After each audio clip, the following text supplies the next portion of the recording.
এখান থেকেই পরীক্ষিত মহারাজের প্রশ্নের উত্তরে শুকদেব গোস্বামী তার অমৃতময় উপদেশ প্রদান শুরু করেন। এই শ্লোকের গভীরতা বুঝতে হলে আমাদের শ্রীমদ্ ভাগবতের প্রেক্ষাপটটি স্মরণে রাখা প্রয়োজন। শ্রীমদ্ ভাগবতম 2 অধ্যায় 1 শ্লোক। শ্রীশুক উবাচ বরিয়ান এষতে প্রশ্নঃ কৃত লোকহিতং নৃপ আত্মবিদ সম্মত পুংসাং শ্রোতব্যাদিষু যঃ পর। শ্লোকের অনুবাদ: শ্রীশুকদেব গোস্বামী বললেন, হে রাজন, আপনি মানবজাতির কল্যাণের জন্য অত্যন্ত মহৎ একটি প্রশ্ন করেছেন। এই প্রশ্নটি আত্মতত্ত্ববিদ বা আত্মজ্ঞানে অধিষ্ঠিত মহাত্মাদের কাছে অত্যন্ত অনুমোদিত এবং পরম সমাদৃত। যারা পারমার্থিক উন্নতি লাভে ইচ্ছুক তাদের জন্য শ্রবণযোগ্য বিষয়বস্তু সমূহের মধ্যে এটিই শ্রেষ্ঠ।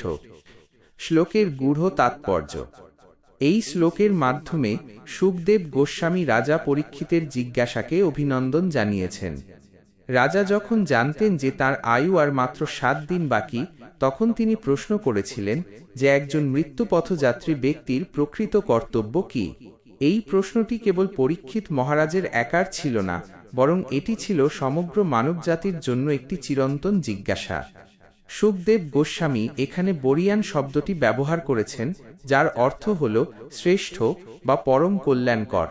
সাধারণ মানুষ সাধারণত জাগতিক অভাব অভিযোগ বা নশ্বর সুখ লাভের জন্য প্রশ্ন করে, কিন্তু পরীক্ষিত মহারাজের প্রশ্ন ছিল আত্মতত্ত্ব বিষয়ক, যা মানুষের পারমার্থিক মুক্তি নিশ্চিত করে।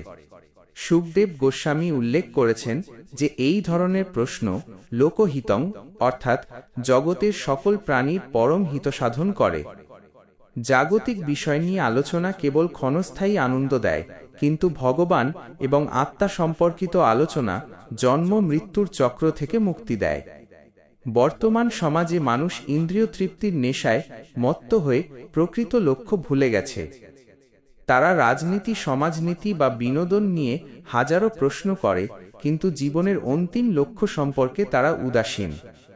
শুকদেব গোস্বামী এখানে স্মরণ করিয়ে দিয়েছেন যে আত্মতত্ত্ব বিষয়ক আলোচনাই হল মানুষের জীবনের প্রধান শ্রবণযোগ্য বিষয়। এখানে আত্মবিদ সম্মত শব্দটির প্রয়োগ বিশেষ গুরুত্বপূর্ণ।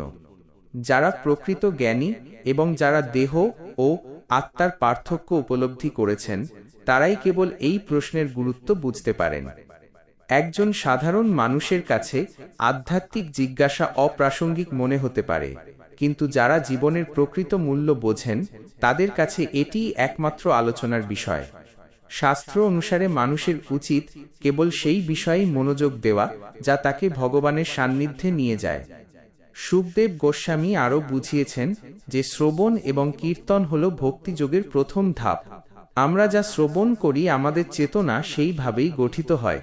যদি আমরা কেবল গ্রাম্য কথা বা জাগতিক বিষয় শ্রবণ করি তবে আমাদের মন কলুষিত থাকে, কিন্তু যদি আমরা শ্রীমদ্ ভাগবতের বাণী এবং ভগবানের কথা শ্রবণ করি তবে আমাদের হৃদয় শুদ্ধ হয়। পরীক্ষিত মহারাজ 7 দিন ধরে অন্ন জল ত্যাগ করে কেবল এই ভগবত কথা শ্রবণ করেছিলেন, যার ফলে তিনি পরম গতি লাভ করেন। পরিশেষে এই শ্লোকটি আমাদের শেখায় যে মৃত্যুর কথা স্মরণ রেখে আমাদের জীবনের প্রতিটি মুহূর্তকে ভগবানের সেবায় নিয়োগ করা উচিত। পারমার্থিক জিজ্ঞাসাই হল মানুষের জীবনের শ্রেষ্ঠ সম্পদ। যারা বুদ্ধিমান তারা জাগতিক কোলাহলের ঊর্ধ্বে উঠে সত্যের সন্ধানে ব্রতী হন। শুকদেব গোস্বামীর এই অমূল্য বাণী আমাদের মোহগ্রস্ত চেতনাকে জাগ্রত করে এবং জীবনের পরম লক্ষ্যের দিকে এগিয়ে নিয়ে যায়। শ্রীমদ্ ভাগবতের এই সূচনা আমাদের মনে করিয়ে দেয় যে মানুষের প্রকৃত কর্তব্য হল পরমেশ্বর ভগবান শ্রীকৃষ্ণের চরণে আত্মনিবেদন করা এবং তার মহিমা শ্রবণ করা। এই শ্লোকটি মূলত মানুষের জাগতিক আসক্তি এবং মায়ার বন্ধন থেকে মুক্তির পথ নির্দেশ করে।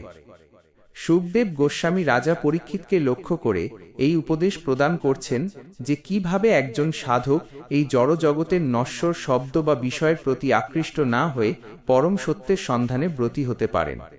শ্লোকটির মূল ভাব অনুযায়ী বলা হয়েছে যে বেদের শব্দরাশি বা বৈদিক কর্মকাণ্ড অনেক সময় মানুষের মনকে বিভ্রান্ত করতে পারে। শাস্ত্রের বিভিন্ন অংশে স্বর্গসুখ বা জাগতিক উন্নতির বর্ণনা থাকলেও তা মূলত মানুষকে উচ্চতর পারমার্থিক স্তরে উন্নীত করার একটি কৌশল মাত্র। মানুষ যখন এই স্বর্গীয় সুখ বা জাগতিক আরাম আয়েশকেই জীবনের চরম লক্ষ্য বলে মনে করে, তখন সে মায়ার জালে আবদ্ধ হয়ে পড়ে। শ্রী শুকদেব গোস্বামী এখানে স্পষ্ট করেছেন যে এই সমস্ত জাগতিক শব্দ বা প্রতিশ্রুতিগুলো আসলে স্বপ্নের সুখের মতো, যা বাস্তবে কোনো স্থায়ী শান্তি প্রদান করতে পারে না। তাৎপর্যের গভীরে প্রবেশ করলে দেখা যায় যে এই জড়জগৎ মূলত মায়ার দ্বারা নিয়ন্ত্রিত। মানুষ তার পঞ্চেন্দ্রিয়ের তৃপ্তির জন্য প্রতিনিয়ত কর্ম করে চলেছে, কিন্তু এই কর্মের ফল তাকে বারবার জন্ম ও মৃত্যুর চক্রে আবদ্ধ করে। বেদে বর্ণিত কাম্য কর্মগুলো মানুষকে সাময়িক আনন্দ দিলেও তা আত্মার পরম তৃপ্তি দিতে অক্ষম। শুকদেব গোস্বামী পরীক্ষিত মহারাজকে বোঝাচ্ছেন যে বুদ্ধিমান ব্যক্তির উচিত এই সমস্ত নশ্বর বিষয়ের প্রতি আসক্তি ত্যাগ করা। একজন প্রকৃত আত্মতত্ত্ববিদ জানেন যে এই দেহের সাথে সম্পর্কিত কোনো কিছুই চিরস্থায়ী নয়। তাই জাগতিক নাম যশ বা স্বর্গীয় সুখের প্রলোভনে পা না দিয়ে কেবল পরমেশ্বর ভগবানের চরণ কমলে মন স্থির করাই হল জীবনের প্রকৃত সার্থকতা।